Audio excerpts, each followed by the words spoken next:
Le Japon célébrera le 23 février 2025 le 65e anniversaire de l'empereur Naruhito, 127e empereur du pays.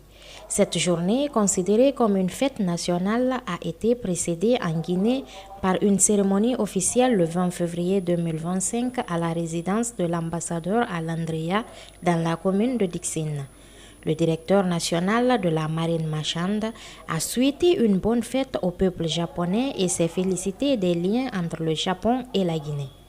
Je souhaite une très bonne fête nationale au Japon et surtout à son empereur. C'est une fête qui témoigne du lien entre son empereur, l'empereur du Japon et le peuple japonais. Et le Japon est un pays très important pour nous dans le cadre de beaucoup de réalisations concernant le développement qui ont été réalisés dans ce pays-là. Donc le Japon est un ami, un ancien ami, un peuple ami, j'allais dire, à la Guinée. Donc nous sommes heureux de nous retrouver ici aujourd'hui pour apporter notre contribution par notre présence.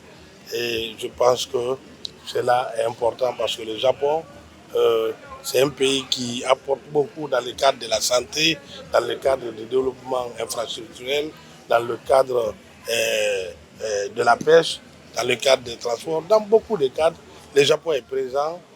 Pour le représentant du ministre des Affaires étrangères, il a salué les réalisations du Japon en Guinée avant d'exprimer sa gratitude au gouvernement japonais pour son initiative visant à mettre en valeur les produits agricoles et culturels guinéens.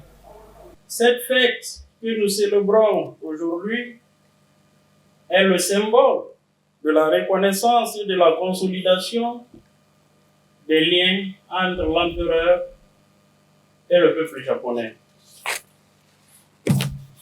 La République de Guinée, ami historique du Japon, ne peut pas rester indifférent à cette célébration, d'où la présence massive et remarquée d'illustres personnalités, représentants du gouvernement, d'institutions républicaines, de hauts cadres de l'administration, pour ne citer que cela. Pour toutes ces réalisations, mesdames et messieurs, le Japon, je peux dire ainsi, a contribué considérablement à l'amélioration des conditions de vie et de travail des populations guinéennes.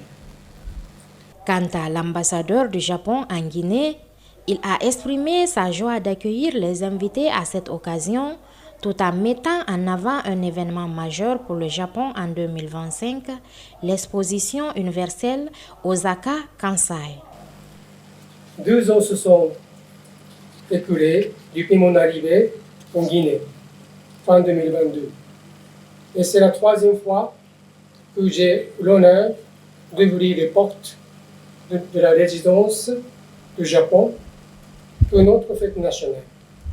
Je suis donc très heureux de vous retrouver ce soir. Permettez-moi tout d'abord de vous confier que l'année 2025 est une grande année pour le Japon. En effet, du 13 avril jusqu'au mois d'octobre prochain, le Japon accueillera l'exposition universelle appelée Expo 2025 Osaka Kansai, avec plus invités des pays du monde entier. Nous aurons le plaisir de présenter au monde les riches produits agricoles de la Guinée, tels que le fonio, le cacao et le café, de même que la culture musicale comme le djembé, avec l'appui et la participation d'Agipex et l'APIC. À noter que par toutes ces réalisations, le Japon a contribué considérablement à l'amélioration des conditions de vie des populations guinéennes.